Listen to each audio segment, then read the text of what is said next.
sing, everyone, sing, everyone, sing. All right, good morning, viewers. I'm Gerard Simwanza from Truth Seekers, SDA Truth Seekers, and I'm joined with my elder here, who is going to introduce himself and tell us more about himself. My elder, good morning. Good morning, Mr. Simwanza. How are you? I'm all right. How are you? Okay, thank you. Yes, my name's Simuche Preston. I'm actually the current Zambia Union Board Chairperson under the organization called General Association of Davidian Seventh-day Adventists. Okay. Based here in Kabwe. Based in Kabwe. Yes. Okay, would you tell the viewers, and I'm interested too, to know more about Davidians. Who are the Davidians? Davidians is a movement within the Seventh-day Adventist Church. Okay. Basically, our area of interest is the revival and the reformation in the church. Okay. You can see just of late, the standards of the church have gone down. Okay. And when you go in the writings of the spirit of prophets, we actually advise that our standard must be higher than that of the world. Yeah. But we have seen that the standards have been going down and down and down. So the cause why we have the Davidians today in the church is because of revival and the reformation. Okay. So it's a movement within the church for the purpose of reformation. Okay, so Davidians is a movement within the Seventh-day Adventist Church with its purpose of revival and reformation among God's people in the church. Yes. Okay, now this movement has met opposition, propaganda. Yeah. And people have speculated different views about this movement. Yes. And people outside there, they have a false and wrong information as to the foundation of this movement. Would you tell the viewers just a brief history of this movement? Yeah, it's very easy when you are outside the box to have a different picture. And when you are getting the hearsays from different people, okay, without meeting the real people that are supposed to give you the real stuff. So the Davidian Seventh-day movement actually it started way back in 1930. It's a movement. It didn't just start on its own that let the movement start, but it was a plea that went to the Seventh-day Adventist Church to plead with the church over this message, which was brought in by Brother Victor Tasho Hotif. And the brother has not been recognized as a messenger of the church. But if you go through the writings of Ellen G. White, testimonies to ministers, page 475, and in harmony with Malachi chapter 4, verse 5 going down there, we are told to say somebody is to come in the spirit and power of Elijah. And when that person appears, many will say, you are too earnest, you do not interpret the scriptures in a proper way. Let me teach you how to teach your message. I think that's where the main confusion started from. When the message was rejected in 1930, many people now started having different interpretation in regard to the message. But if it was accepted by our leaders there and then, I think we are going to have a different change in the church. So those who rejected the message have again gone out and gave the impression that this message is a false message. Those who accepted the message from 1930, they've rejoiced in the message. And we have seen the expansion of the message growing from its infancy stage to where it is, even amidst the opposition. Yes, you mentioned something that this message came in 1930. Was that the first time of this message coming on board? No, if you follow history of the Seventh-day Adventist Church, our church has been in the habit of rejecting messages. If you go back a little bit in history, in 1888, there was a message which was brought in by Brother Jones and Waggon. This message was powerful. Actually, Sister White says, if we had accepted that message, we could have been in the kingdom 2 years from 1888. You can see, but that message was rejected at the General Conference, which was held at Minneapolis in 1888. So you can see that it's like it has become a trend in our church of rejecting any new light that flows to its members. So it's not the first time, but we see that it keeps on going. But the sad part is this is the last message. Yeah. You reject it, it's like you are creating your own grave. So many speculations about the history of Davidians. And when people are explaining the history of the Davidians, Victor Tashotev is not in the mouth of the people. The only person that we see coming on board is David Koresh. And we understand the history of David Koresh, what he did, and people are picking it from that angle and saying these are real Davidians, and say the name for Davidians, which is familiar now, is Branch Davidians. What do you have for the viewers there in relation to David Koresh? Yeah, I think the third part is we should not marry the movement with the name of an individual. David Koresh and the so-called, actually many people don't even mention Koresh, they mention David. Just picking that name and then attaching it to Davidians, they think that we are from the genesis of David Koresh. David Koresh was just a name. He was also a member, just like any other member we can see. So he became a different person by having different views in regard to his personal understanding of the message.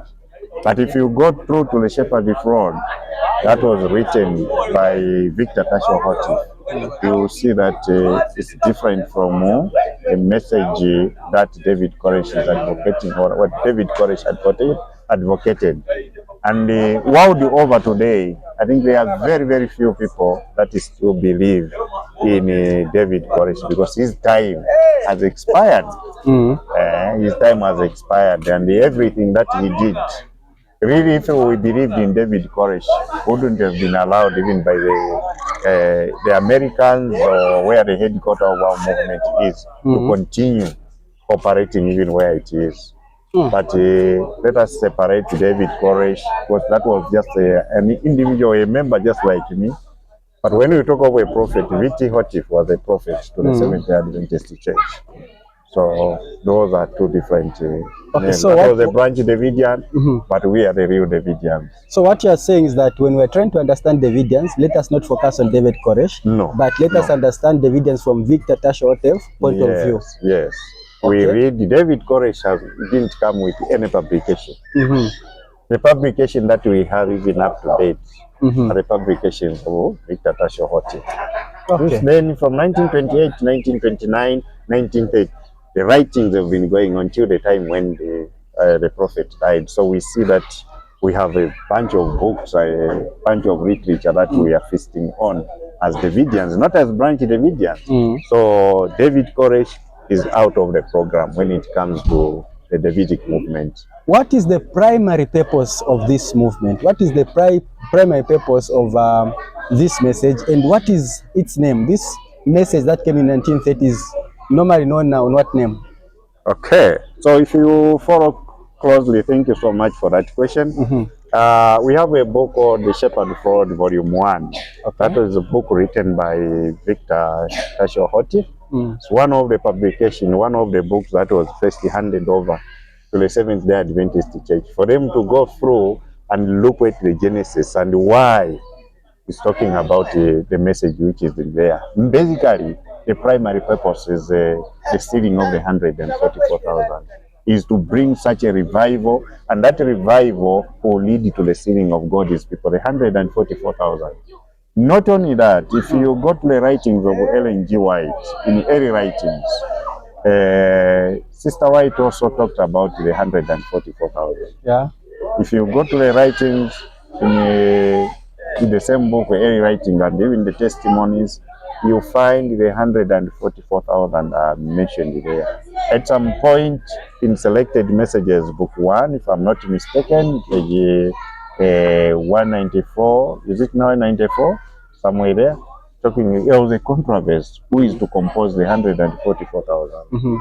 But basically, when you go closely, it says it's not for you right now to debate as who. Those who are the elect of God, who know without question, how are they going to know? We are given a work to do of sighing and crying. Testimonies for the Church, volume 5, page 211. It's talking about our work is sigh and cry for all the abominations that are done in the church. In harmony with Zechariah, also Ezekiel chapter 9. So the message is called the Shepherd Fraud. Where do we get that shepherd fraud? It's not a man-formulated message. It's from the Bible. Micah chapter 6. Hear ye the Lord, and the one who has appointed it. It's the shepherd fraud. That's the message we believe in.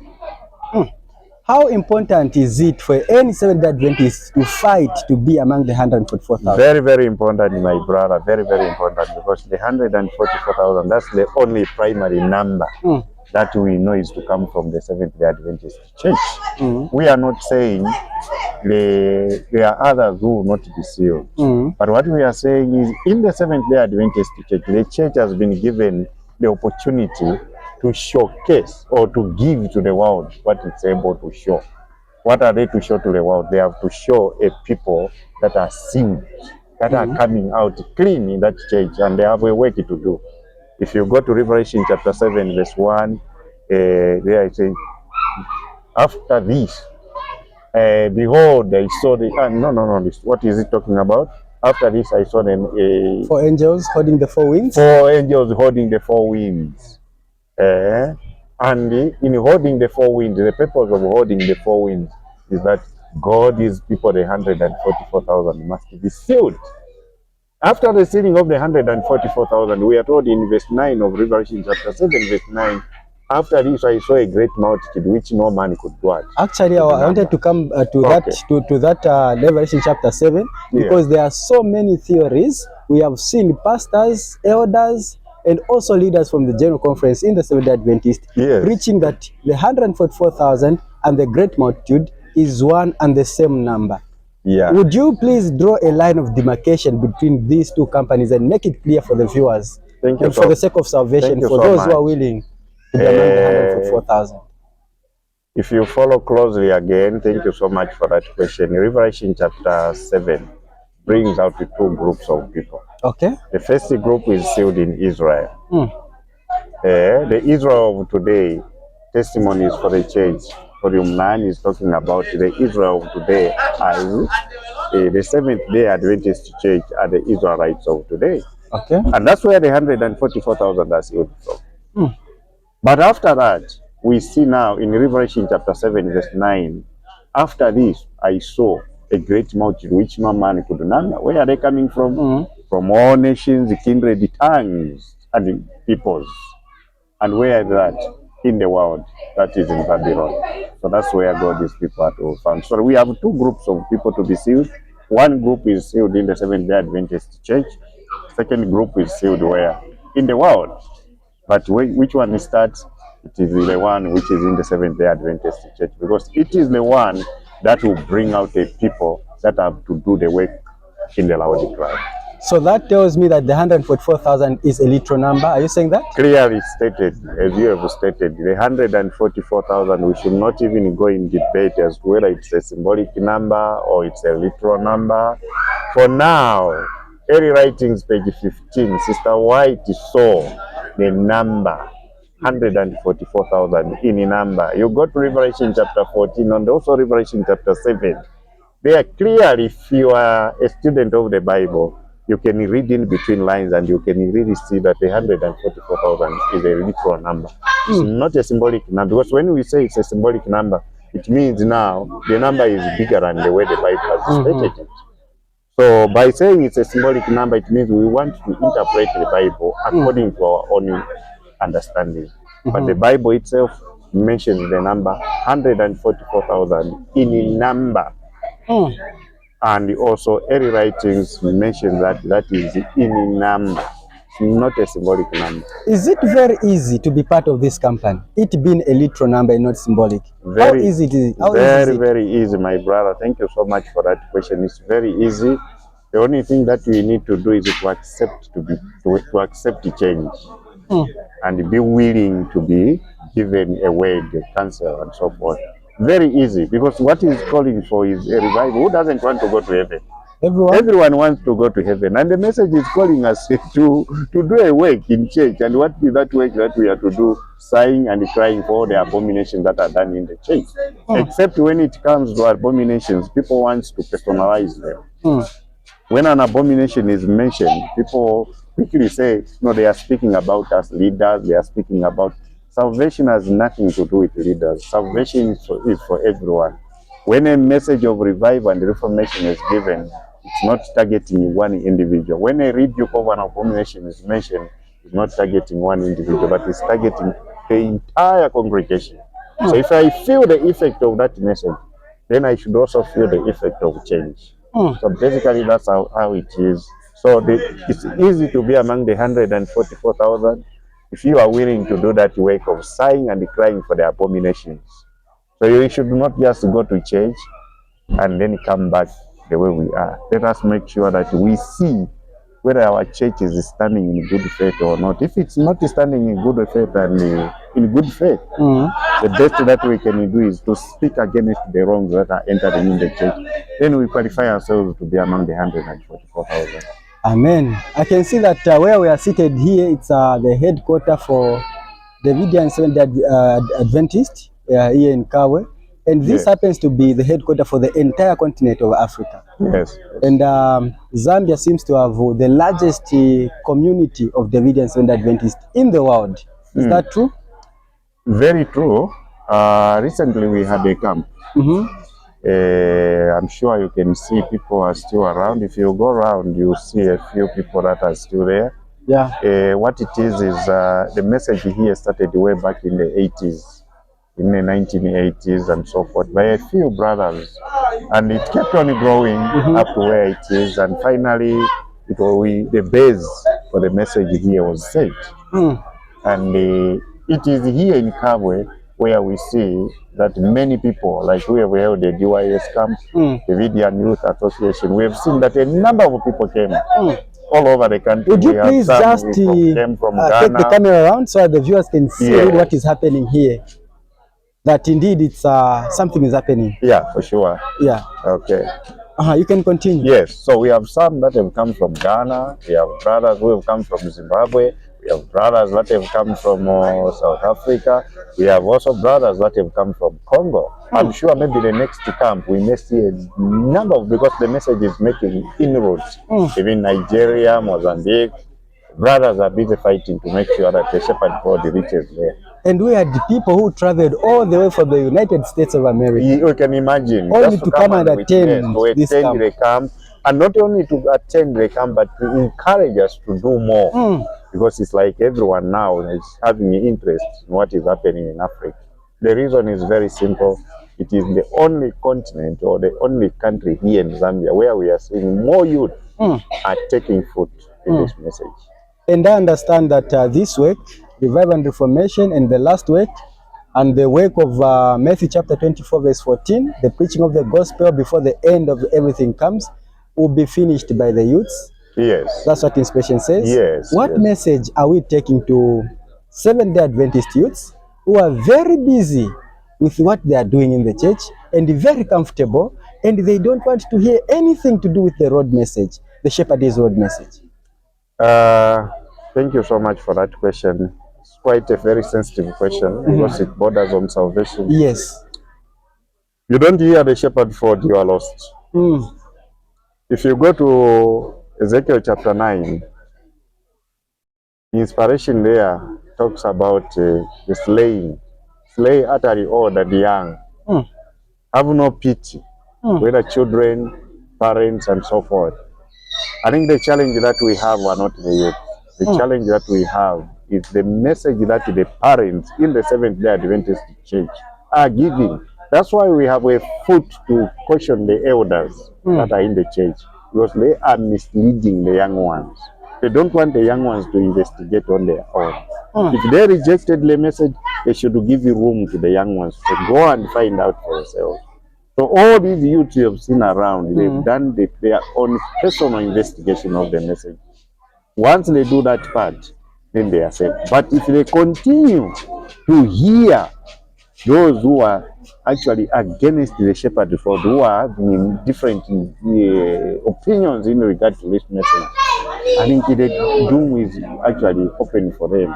Because Ezekiel chapter 9 is not coming. Judgment, First Peter chapter 4 is talking about judgment must begin where? In the house of God. And when it begins in the house of God, it's not only coming to the house of God to slay the elders and so forth and the like. No, it's coming for everyone, just like I mentioned in Ezekiel chapter 9. Start in the church.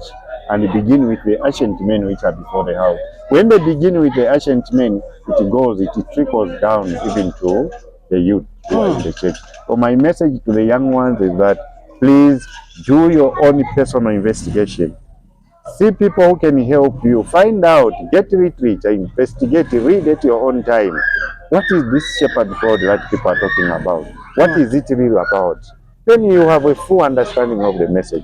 Join your fellow young ones who are investigating. There is no difference between the people who have believed now, the shepherd fraud, and those that are still in the church. We are all in the same church. The only difference is that others are making their own personal investigation, while others are just there to listen. Then they make So their it own means that conclusion. us who have accepted this message, we are not special, but we are just we have a privilege.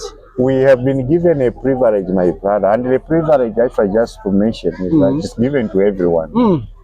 So everyone has got a Yeah, privilege in the everyone Seventh-day has the Adventist church. privilege in the Seventh-day Adventist church. It depends on how you abuse or take that privilege.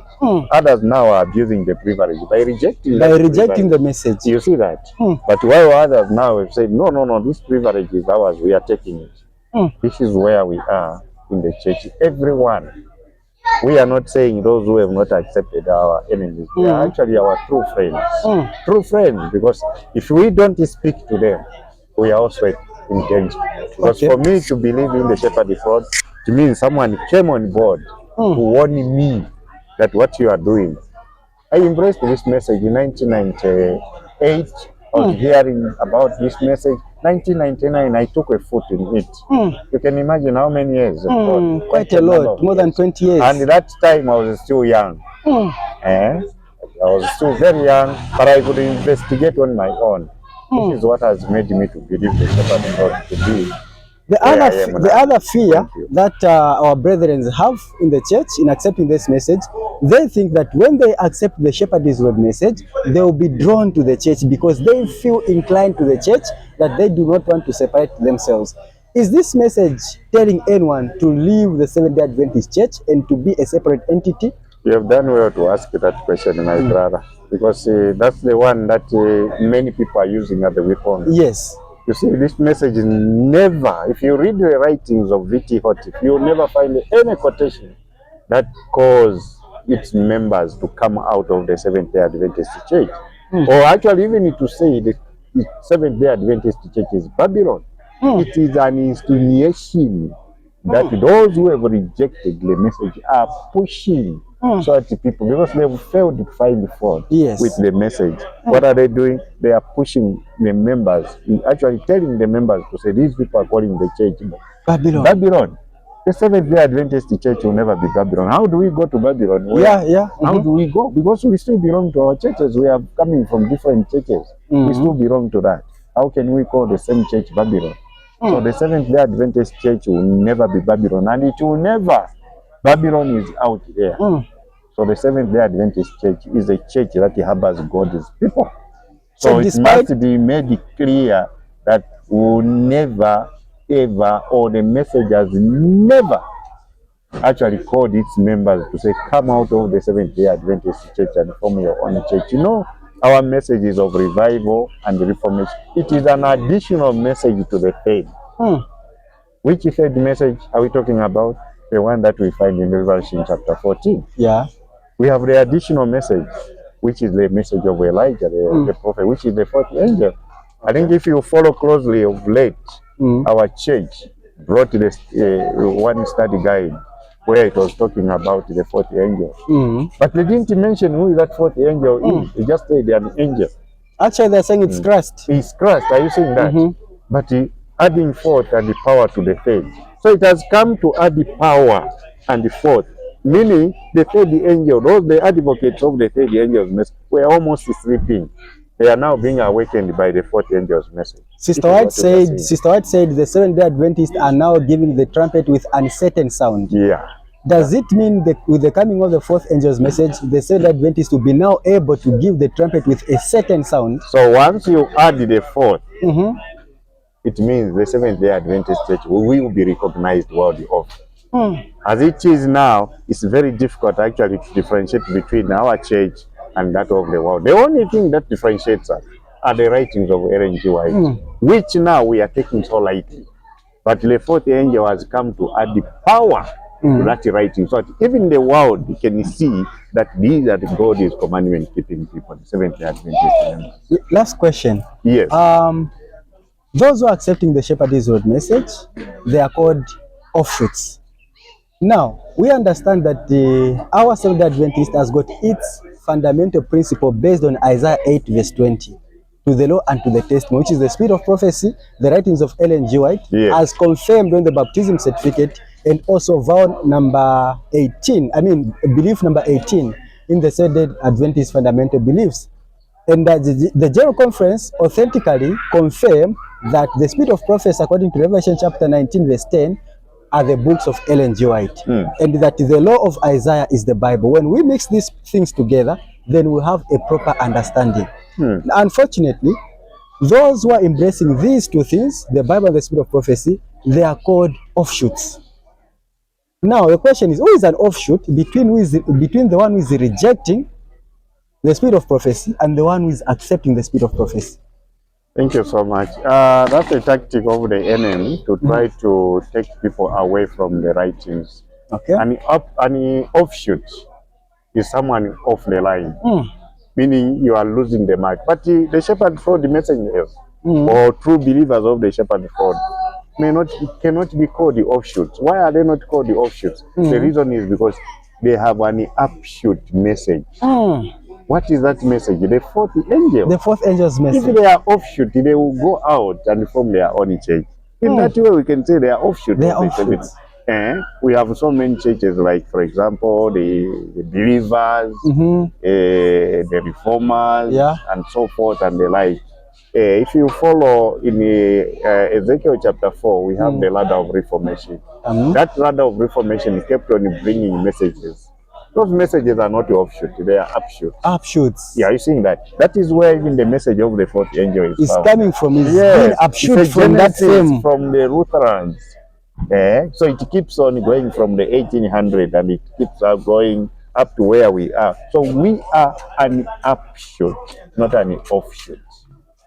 And depends on the way you call it, an offshoot for what? Yeah. What have we done? Yeah, that's a very important question. So the best that one can do is find out from these members, really from the same people, the Davidians who have believed in the message, the present truth believers. Who are you? We are an upshot from what? Our foundation. Then we keep on growing. What are we growing? We are growing in the truth and even in understanding the Bible and the spirit of prophet. Amen. An offshoot is someone who is off the line, but we are within the line of Seventh-day Adventists, and we still believe all the fundamentals of the church. The DYS camp has just ended, and people are now going home. What impact do you think this camp would have added on the Davidian youths, Davidian fathers, and Davidian leaders? We have been revived. We have been revived, my brother. We had our speaker who came all the way from the United States of America. Wow. Accompanied by about 3 to 4 people. And the messages were centered on current events, revival and reformation, and also enlightening us on what is happening in the world today. You can see the world today is in wars, in what is commotion among the nations. That message has just came at the right time to help us understand really what is happening in Russia and Ukraine, what is happening in Iran, what is happening in Israel, what is happening in Palestine. It's the purpose. The Lord God has a hand there. So that's why we as Seventh-day Adventist youths who are within the church today, or the present truth believers that have believed this message, we need to keep talking about these issues because that is where our salvation God us. So there will be a serious impact as the members go back to their homes. I know they would want, they still have that zeal. So they have the zeal to go and speak about this message to many. And we should not keep, when you receive the truth, the best you can do is to give it away. So we only hope that after eating the bread that we have eaten here and the wine and so forth, our role now is to go and give it out. So maybe by God's grace, if at all there will be such a camp, we should see more members, because what we are seeing from 2019, 2023 to date, the numbers keeps on increasing. Next time, we don't know how many we are going to be. So and actually, the number which gathered here is not even half. No. The Davidians we have not even in half. They are quite a number. And, and we're a lot here. Yes, we are a lot. So let everyone join. It's not about entertainment, it's not about what and what, but it's about salvation. Your last words to the Davidian youth, and also your last word to the Davidian in the Seventh-day Adventists who are still in their comfort zones, who fear reproach, that if I accept this message, I might be chased out of the church, I might be disfellowship. What message do you have for them? Thank you so much. Just a few words of encouragement. Let's continue doing our work. We should not be diverted by the opposers of this message. To everyone who has believed in this message, I think it's high time we correct we cast away our idols. I know almost everyone has an idol. No one is perfect. No wonder we are still in this world. Now, as long as we are still in this world, our work is to keep on reviving and reforming. So we need to cast away our idols. But the message to all the Davidians is, brethren, let us not give up. We haven't even reached where we are going. Amen. The Seventh-day Adventist churches, especially here in Zambia, there are quite a lot. We have not done much. So let's go out. We should not sit in our comfort zone and say we have done the work and only waiting for the DYS camp again to come on board. Let's go and scatter the message that we have believed. I think that is the main purpose why we are here. I know it has started the way we have started. The way we have started, I know it will not end the way we started. It will end in glory, because the aim of God is to see everyone reform and enter his kingdom, which will start first in the church with the sealing of the 144,000. After the sealing of the 144,000, we'll see another seal which will be done in the world. And the first, then secondly, we'll see these people now gather in the kingdom that will be in the Middle East, and later the second coming of Christ. So events must be followed in that cycle. So this is what we want everyone to know. So the Seventh-day Adventist Church, please, it's better to investigate. Allow, especially our leaders, please, we pray that you allow the people to investigate for themselves. Let them reject, because the blood now will not be required upon your head. But if you keep pushing them to the corner, blocking them in any way, bringing unnecessary accusations, their blood will be required upon your head. So allow everyone to investigate for themselves. That's the message we can give to the church. Thank you so much. We thank you so very much. Thank you for joining us. As you can see, the place is noisy, and we decided to be here so that you can see that it's really happening. Next time, you are invited. Please reach us. We are going to add a caption of numbers and also a link of our WhatsApp groups in the comment section, so that you are able to see, you are able to contact us, and we are able to reach you wherever you are. Brothers and sisters, we don't have time. The time is soon. Probation for the church is soon closing, and it's high time that we need to strive for the seal and be among the 144,000. Thank you so very much, and God bless us. And thank you for joining. Thank you so much, my brother. Thank you. Be blessed. Thank you. 144,000 who